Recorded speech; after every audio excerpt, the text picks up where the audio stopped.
Hello guys, welcome back to my YouTube channel. मैं sports theory of India से level Vikas Sharma आपका स्वागत करता हूं अपने यूट्यूब चैनल पे। और आज का मेरा ये व्लॉग है। मैं नहीं जानता कैसे क्या कुछ होता है, पर मेरी ये मन के भाव हैं। कई चीज़ों को बिल्कुल क्लियर करूँगा, कई चीज़ों को बिल्कुल हटाऊँगा। आप इस वीडियो को पूरा देखिए, मेरा ये आपसे हाथ जोड़ के अनुरोध है, प्लीज़। ठीक है, तो पहली बात आती है कि आज मैं 11 साढ़े 11 बजे ये वीडियो अपलोड कर रहा हूँ। इसका एक रीज़न है कि भाई कई चीज़ों से आपको बता सकूँ, जो गलत दिशा है, गलत गाइडलाइन है, उनसे आपको बता सकूँ। तो पहली बात आती है भैया ये कि आपके पास आप सीपीओ की तैयारी कर रहे हो, एसएससी जीडी की तैयारी कर रहे हो, या आप आर्मी की तैयारी कर रहे हो, अग्निवीर की तैयारी कर रहे हो, या आप कोई भी ऑल इंडिया फिजिकल की तैयारी कर रहे हो, आपके पास प्रॉपर ग्राउंड होना चाहिए। सिंपल। ऐसे नहीं होता कि भाई आप लोग पार्क में खड़े हो, आप वर्कआउट कर रहे हो, आप आईडीएस से उसको 600 मीटर का बना रहे हो, आप आईडीएस से उनको 340 मीटर का बना रहे हो, आप आईडीएस से उसको 800 मीटर का बना रहे हो। ऐसा नहीं होता, नहीं होता, नहीं होता। मैं आज बात सच्चाई बोलूँगा और आप कहीं भी उठा के देखना। प्रॉपर अकॉर्डिंग टू रूल आपको जो किसी भी फिजिकल में ग्राउंड मिलता है वो 400 मीटर का मिलता है। हालांकि ग्राउंड दो तरह के होते हैं, 400 मीटर, 400 मीटर, पर 400 मीटर का ग्राउंड आपको मिलेगा। या आपकी लॉन्ग रनिंग है, जैसे कि एसएससी जीडी 5 किलोमीटर रनिंग है, तो उसमें आपको सड़क पे या फिर कोई और जगह पे आपको जो उनके अनुसार एक प्रॉपर स्पेस है, आपको उस पर दौड़ाया जाएगा। दूसरी चीज़ आती है, जो भी दिल्ली में, मेरी एकेडमी द्वारका दिल्ली में है, तो जो भी एकेडमी दिल्ली में है या किसी पार्क में है, जगह जगह पर दुकानदारी खुली हुई है। कोई 500 रुपये में, कोई 300 रुपये में, कोई 1200 रुपये में आपसे वर्कआउट करवाता है। बट उस चीज़ का फ़ायदा क्या?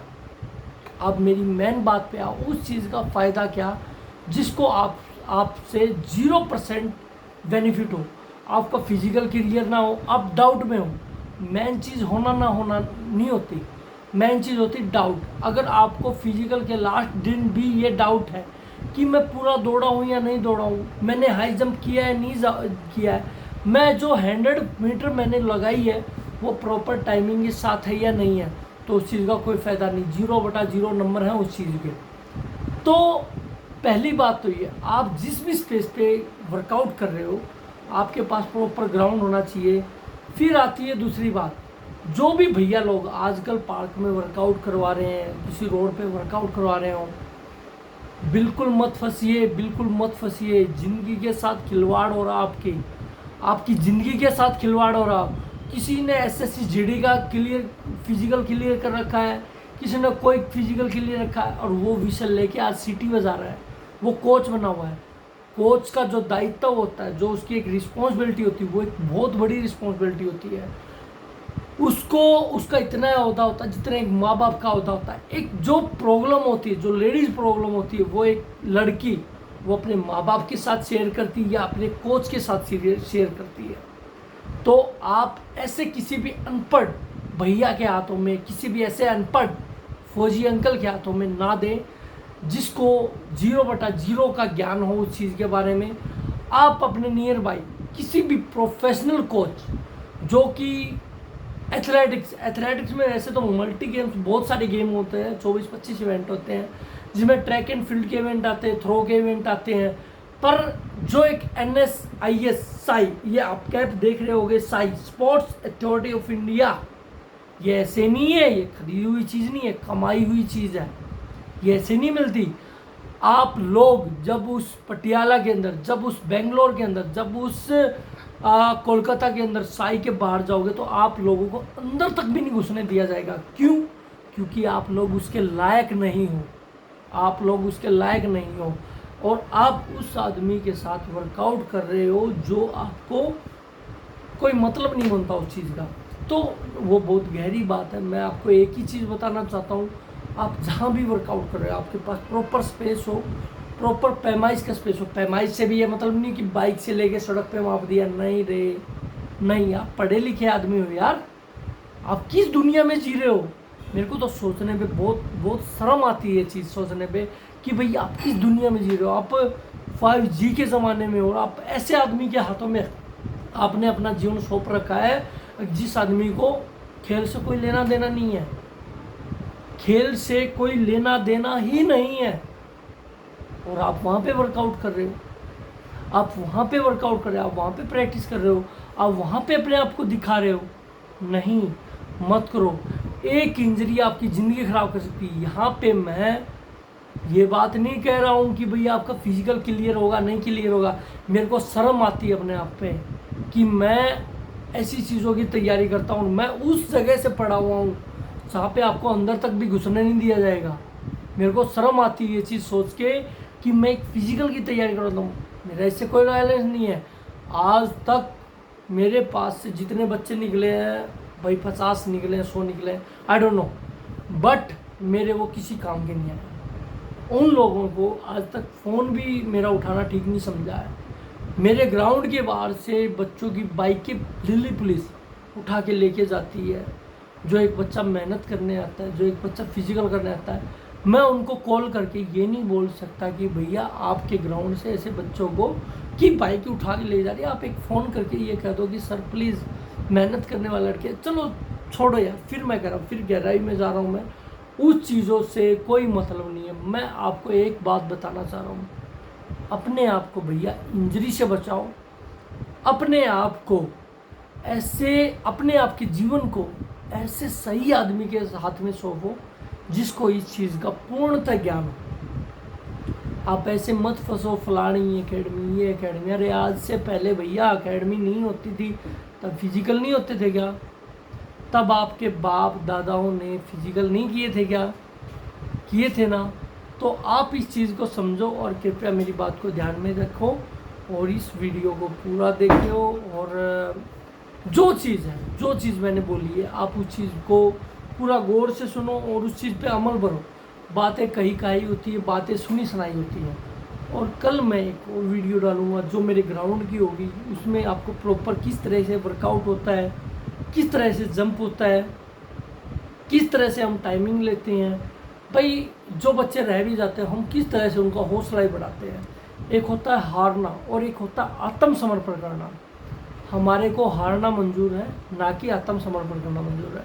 ठीक है, तो मैं बच्चों को जीना सिखाता हूँ, ना कि हारना सिखाता हूँ, ना कि आत्मसमर्पण करना सिखाता हूँ। यहाँ बात एक और आती है भैया कि आप जो भी चीज़ कर रहे हो, कोई करवाने वाला तो गलत नहीं है। वो आपको बड़ी गंदी लग रही है बात बोलने में, वो आपको बीड़ी सिगरेट या ऐसी चीज़ें तो नहीं सिखा रहा है। वो आपको करना तो मेहनत ही सिखा रहा है। पर मेहनत क्या? मेहनत तो एक गधा भी करता है। तो उसको स्टार बना दे, स्टेज पे नटवा दे? नहीं ना। मेहनत मतलब सही तरीके की मेहनत करना। आप लोगों को ये खुद सोचना पड़ेगा कि हमारे को सही तरीके की मेहनत कहाँ करनी चाहिए, कैसे करनी चाहिए और क्यों करनी चाहिए। हर चीज़ का एक कार्य कारण होता है। आप अगर उस कार्य कारण पे ध्यान दोगे तभी आगे बढ़ पाओगे, वरना ऐसे ही जीवन में भ्रमित होते रहे हो और आगे भी निरंतर होते रहेंगे। एक चीज़ पे और ध्यान दिलाता हूँ आपका, फिजिकल पे। फिजिकल एक फिटनेस टेस्ट है कि कोई भी डिपार्टमेंट है वो ये चाहता है कि हम जिस भी बंदे को ले रहे हैं वो दरअसल फिट हो। वो ऐसा हो कि हम उसको अगर चौराहे पे खड़ा कर रहे हैं वहाँ पे वो फिट रहे, हम बॉर्डर पे खड़ा कर रहे हैं वहाँ पे भी वो फिट रहे। क्या आप लोग इतने नालायक हो? हम कुछ अलग नहीं करवा रहे भैया, हम कुछ भी अलग नहीं करवा रहे, हम बस आपको फिट कर रहे हैं। और बहुत सारे लोगों ने अपना इस चीज़ को धंधा बना के अपनी जेबें भरना चालू कर रहे हैं। ग्रामीण इलाके से आते हैं, उनके माँ बापों ने मेहनत की है, वो गलत दिशा के चलते भ्रमित हो गए हैं, वो समझ नहीं पा रहे हैं। उनको ये लगता है कि हमने इस आदमी में जो देखा, उस आदमी में जो देखा वो बहुत बड़ी चीज़ लगी। ये जो चीज़ आप अकेडमियों में जाके कर रहे हो वो खुद से भी कर सकते हो, बट समझ की बात है सही दिशा।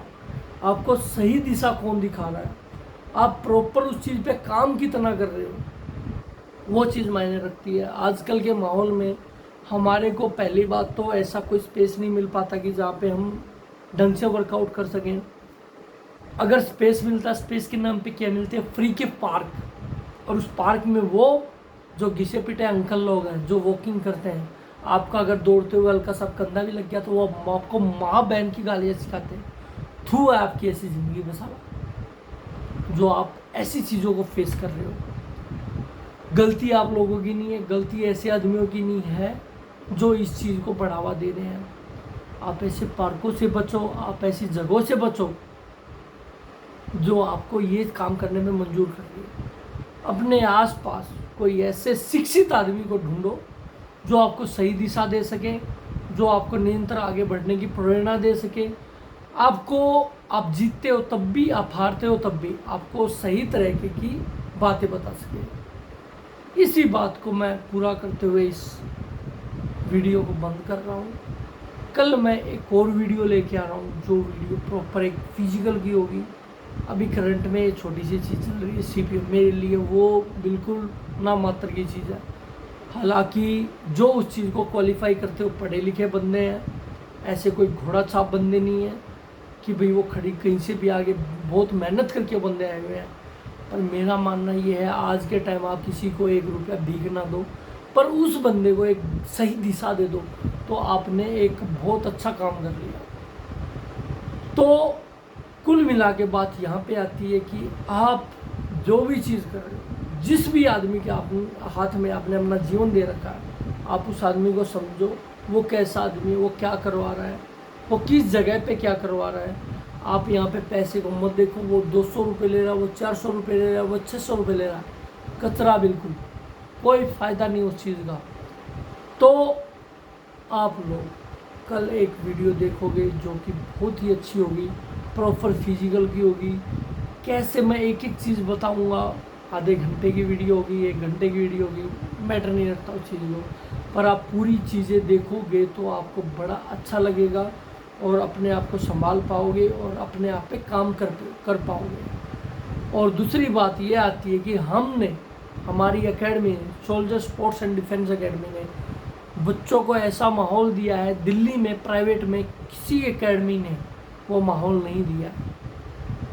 किसी एकेडमी में जेलन स्टेडियम, फिर कैरगांव स्टेडियम, या और भी नियर बाई के जितने भी स्टेडियम आते हैं वो स्टेडियम, तीसरी जगह पे आती है हमारी एकेडमी, जो फिजिकल वालों को ऐसी व्यवस्था दे रही है जो आपको वो सिर्फ फिजिकल के सिवाय किसी एकेडमी में देखने को नहीं मिलेगी।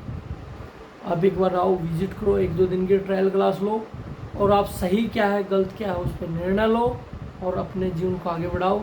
धन्यवाद, नमस्कार। मैं coach Vikas Sharma, sports authority of India से लेवल 1 कोच आपसे यही बात बोल के विदा चाहता हूँ और धन्यवाद करता हूँ। आपने मेरी बात सुनी और उस पर गौर किया। धन्यवाद, नमस्कार।